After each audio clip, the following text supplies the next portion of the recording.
अस्सलामुअलैकुम वरहमतुल्लाहि वबरकातुहू। जुदी जिंदगी छे मिजाजे मिजाजे, जुदी बंदगी छे नमाजे नमाजे। जुदी जिंदगी छे मिजाजे मिजाजे, जुदी बंदगी छे नमाजे नमाजे। छे एक ज समंदर थयुं एटले शुं, छे एक ज समंदर थयुं एटले शुं। जुदा छे मुसाफर जहाजे जहाजे, जुदा छे मुसाफर जहाजे जहाजे। जुदा अर्थ छे शब्द ना बोलवा पर, जुदा अर्थ छे शब्द ना बोलवा पर। छे शब्दों ये जुदा अवाजे अवाजे।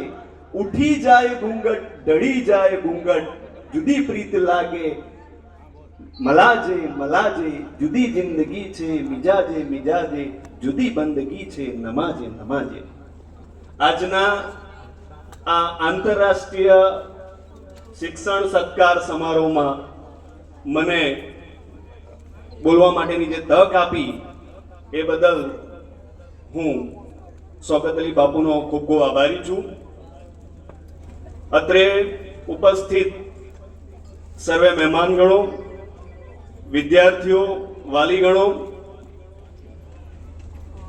ઘણો બધો સમય વીતી ગયો છે એટલે મારી જે પણ વાત છે એને બહુ શોર્ટમાં કરીશ. एक्चुअली मारे तो एनेजाइजर आवे कम्युनिकेशનમાં, કારણ કે હવે કોમ્પ્યુટરમાં કીબોર્ડમાં F5 કી આવે છે. F5 કીનું કામ શું હોય? F5 કી શું કરે? પ્રોગ્રામ રિફ્રેશ કરે. સમજાય છે?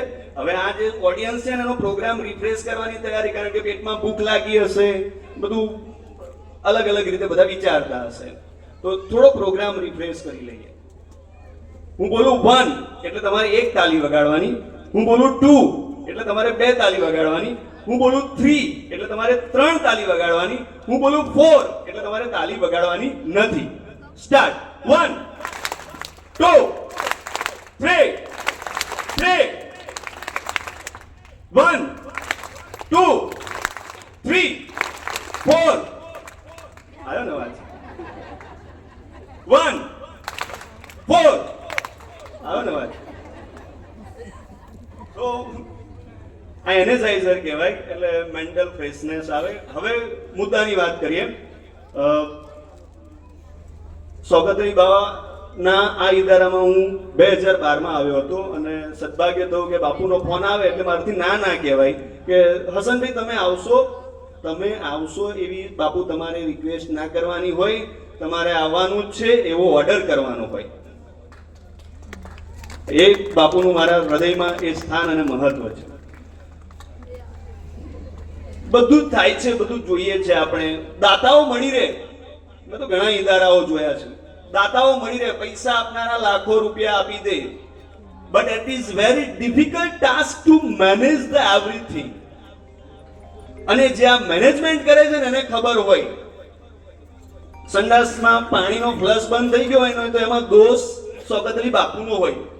સમજો? બરાબર ધ્યાન દે નહીં યાર, મેનેજમેન્ટ બી બરાબર નહીં, પાણી તો આતા નહીં, એટલે ભાઈ પાણીનો પ્લમ્બરનું કામ છે, શૌકત અલી બાપુનું નહીં. એમણે તો ઓર્ડર આપી દીધો હશે, પણ નાની નાની સરખી ભૂલોમાં પણ આપણે દોષ કોનો જોઈએ છે? ટોપ લેવલનો. આ બાપુની ઈચ્છા આજે મને ખબર પડી કે અત્યાર સુધી તો 11-12 સુધી બધું થઈ ગયું છે, સિનિયર કેજી, જુનિયર કેજી, પણ એમની કોલેજ કરવાની ઈચ્છા છે. અહીંયા હું અને આપણે બધાય દુઆ કરીએ કે ઇન્શાઅલ્લાહ આવતા વર્ષે 31મો જ્યારે આંતરરાષ્ટ્રીય શૈક્ષણિક સત્કાર સમારોહ થતો હોય ત્યારે અહીંયા આપણને કોલેજની પરમિશન મળી ગઈ હોય. બધા આમીન બોલો. આમીન. જિંદગી જીવવા માટે છે ને 3D 3D T અને M². 3D T અને M² આની જરૂર છે. D means Dzire. ડિઝાયર એટલે ઈચ્છા. આપણે જેવું ઈચ્છીએ ને એવું આ બ્રહ્માંડ છે ને એ આપણને આપે. That is called cosmic energy. કુલ હુવલ્લાહુ અહદ અલ્લાહુ સમદ લમ યલિદ વલમ યુલદ વલમ યકુલ લહુ કુફુવન અહદ. એનો ગુજરાતીમાં સાર કરવો હોય તો કોસ્મિક એનર્જી છે. તમે જેવું વિચારો છો ને એવું તમારું વર્તન બને છે. ઇન્ના અમાલો બિન્નિયત. તમારા અમાલનો દારોમદાર શેની ઉપર છે? તમારી નિયત ઉપર. તો નિયત જ્યાં સુધી આપણે સ્પષ્ટ નહીં કરીએ, આપણી ઈચ્છાઓ આપણે સ્પષ્ટ નહીં કરી, આપણે બ્રહ્માંડને મેસેજ મોકલવાનો છે. આપણને તો કહેવામાં આવે છે કે દુઆઓ માંગો, રડી રડીને દુઆઓ માંગો. What it indicates? એ શું સમજાવે છે?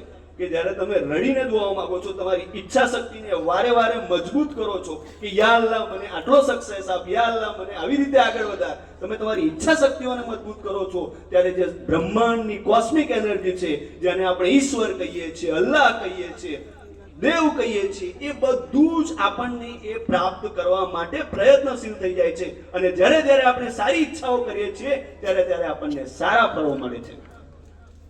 એક છે, अगर किसी चीज को आप शिद्दत से चाहो तो पूरी कायनात उसे आपको मिलाने में लग जाती है. એટલે शिद्दत થી ચાહવો પડે. that is first point, that is desire.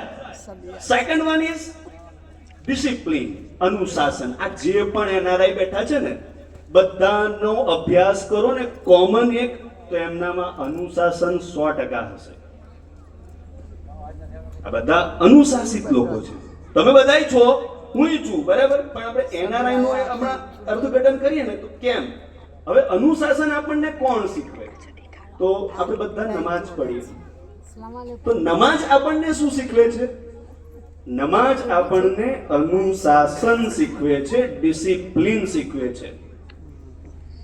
ગમે તેટલો ભક્તનો બાદશાહ પણ હોય ને, નમાજનો ટાઈમ થાય જમાતનો એટલે એને હાજર થવું પડે, બાકી બાદશાહ ને નમાજ થઈ જશે.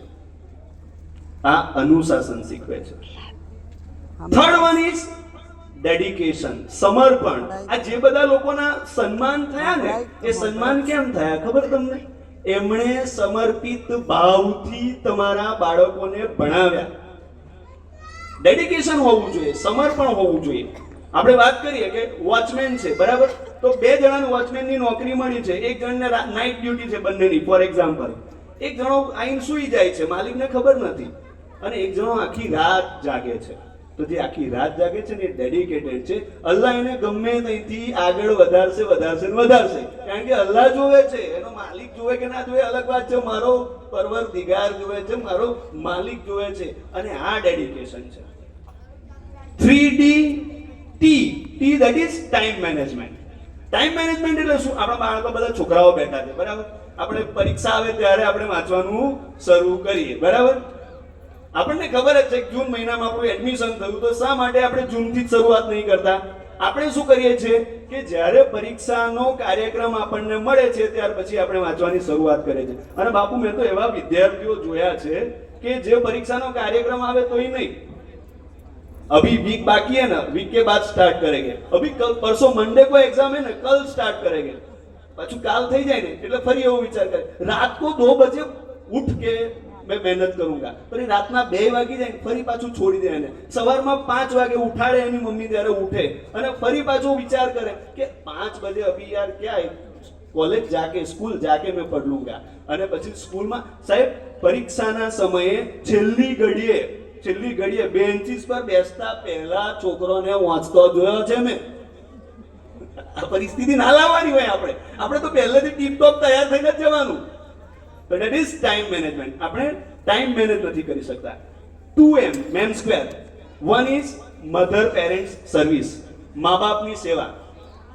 આજના આ મંચ ઉપરથી હું એક વાત ચોક્કસ કહીશ કે સમગ્ર ગુજરાતના ઉલેમાઓ, મૌલવીઓ અને જે પણ દીની તાલીમ આપે છે, એ લોકો એટલા સર્વશ્રેષ્ઠ દીની તાલીમ આપે છે, એટલા સર્વશ્રેષ્ઠ દીનના સંસ્કાર આપે છે કે આજે સમગ્ર ગુજરાતમાં એક પણ મુસ્લિમ વૃદ્ધાશ્રમ નથી. અને એનો તમામ શ્રેય આ મૌલવીઓ અને આ પીરો મુર્શિદોને જાય છે કે એમણે તમારા બાળકોને મદ્રસામાં એવી તાલીમ આપી છે કે આજે તમારા બાળકો તમારી વૃદ્ધાવસ્થામાં સેવા કરે છે અને તમને વૃદ્ધાશ્રમમાં નથી મૂકતા.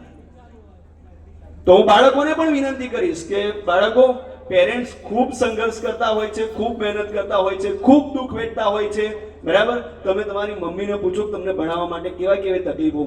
ક્યારેક સાંજે જઈ અને મમ્મીને એવું કહીએ કે મમ્મી લાવ તારા પગ દુખતા હશે તને પગ દબાવી આપું, પપ્પા લાવ તમારા પગ દુખતા હશે તમને પગ દબાવી આપું. તમે એ પગ દબાવો અને એને જે હાશકારો ને હળવાશનો અનુભવ થાય અને એ અનુભવ થકી જે હૃદયમાંથી દુઆઓ નીકળે એ દુઆઓ અરસે ઇલાહીમાં સીધી પહોંચી જાય. વિશ્વની કોઈ તાકાત નથી તમને તમારી પ્રગતિમાંથી રોકી શકે. એટલે બાળકો મહેરબાની કરીને મા બાપની દુઆઓ લેજો. એમનું કહ્યું દરેક વાત કરજો. મા બાપ ક્યારેય ખોટા ના હોય અને આપણે ગમે તેટલા મોટા થઈ જઈએ મા બાપથી ક્યારેય મોટા થવાના નથી. આપણે ગમે તેટલા બુદ્ધિશાળી થઈ જઈએ મા બાપથી ક્યારેય બુદ્ધિશાળી થવાના નથી. આ વસ્તુને મગજમાં ધ્યાનમાં કેન્દ્રિત કરજો. And the last one M, that is mobile de-addiction. Mobile, આના પર તો મેં રિસર્ચ પેપર તૈયાર કર્યા છે. છેલ્લા 5 વર્ષથી હું કેમ્પેઇન ચલાવું છું અને ભૂપેન્દ્રભાઈ પટેલ સાહેબે પણ મને આમાં સન્માનિત કર્યો છે. 50,000 વિદ્યાર્થીઓ મારી સાથે જોડાયેલા છે ડી એડિક્શનના પ્રોગ્રામમાં. તો આપણે જ્યારે જોઈએ છે સમાજમાં કે કેવી પ્રશ્નો મોબાઈલના કારણે ઊભા થાય છે, બને ત્યાં સુધી મોબાઈલમાં સોશિયલ મીડિયા જે છે, ટ્વિટર છે, ફેસબુક છે, સ્નેપચેટ છે, ઇન્સ્ટા છે, વોટ્સએપ છે, બરાબર, આ બધું કરવાનું ટાળો. ભણવા માટે બરાબર છે મોબાઈલનો આપણે ઉપયોગ કરીએ છીએ, પણ મોબાઈલનો એક સર્વે એવું કહે છે કે 54% સ્ત્રીઓ છે ને ઘરમાં કામ કરવા માટે થઈને પોતાના બાળકને મોબાઈલ આપી દે છે કે તું મોબાઈલ ખેલ, મેં કામ કરતી હું. બરાબર, તો 54% સ્ત્રીઓ, આ સર્વે છે. 73% બાળકો એવા છે જે સ્કૂલમાં ગયા પછી મોબાઈલને યાદ કરે છે અને 77% બાળકો એવા છે જે સ્કૂલેથી ઘરે પરત ફર્યા પછી મા બાપ પાસે યેન કેન પ્રકારે મોબાઈલ માંગે છે. કોઈ પણ બહાના હેઠળ મોબાઈલ માંગે. 93% બાળકો એવા છે કે જે સૂતા વખતે મોબાઈલ ઈચ્છે છે કે મને મોબાઈલ મળવો જોઈએ. અને દરેક વ્યક્તિ સરેરાશ 35 મિનિટે એક વખત મોબાઈલ ચેક કરે છે. વ્યક્તિ દિવસમાં 58 વખત પોતાના મોબાઈલના સ્ક્રીન ચેક કરે છે. નાઉ સી, આટલો બધો ટાઈમ આપણો મોબાઈલ ખાઈ જાય એના કરતા મોબાઈલને જ એક બાજુ મૂકી દીધો હોય તો સમય ફરી થોડો આવવાનો છે. રહી વાત એજ્યુકેશનની, તો એજ્યુકેશનમાં છેલ્લી હું એક વાત કહીશ. એજ્યુકેશનની એક વ્યાખ્યા કરીશ. Education is a process, not only process but a continuous process, not only continuous process but a lifelong process, and not only lifelong process but a process from cradle to grave. શિક્ષણ એ પ્રવૃત્તિ છે, માત્ર પ્રવૃત્તિ નથી. સતત ચાલતી પ્રવૃત્તિ છે, માત્ર સતત ચાલતી પ્રવૃત્તિ નથી. આજીવન ચાલનારી પ્રવૃત્તિ છે, માત્ર આજીવન ચાલનારી પ્રવૃત્તિ નથી. એ પ્રવૃત્તિ પારણાથી લઈ કબર સુધીની પ્રવૃત્તિ છે. હું 2 હાથ જોડી આપ સર્વને વિનંતી કરું છું કે મેક્સિમમ શિક્ષણ લેજો, તમારા બાળકોને ભણાવજો અને દુનિયામાં શક્તિશાળીમાં શક્તિશાળી બાળક તમારું બાળક બનવું જોઈએ એવો આગ્રહ રાખજો. Thank you very much.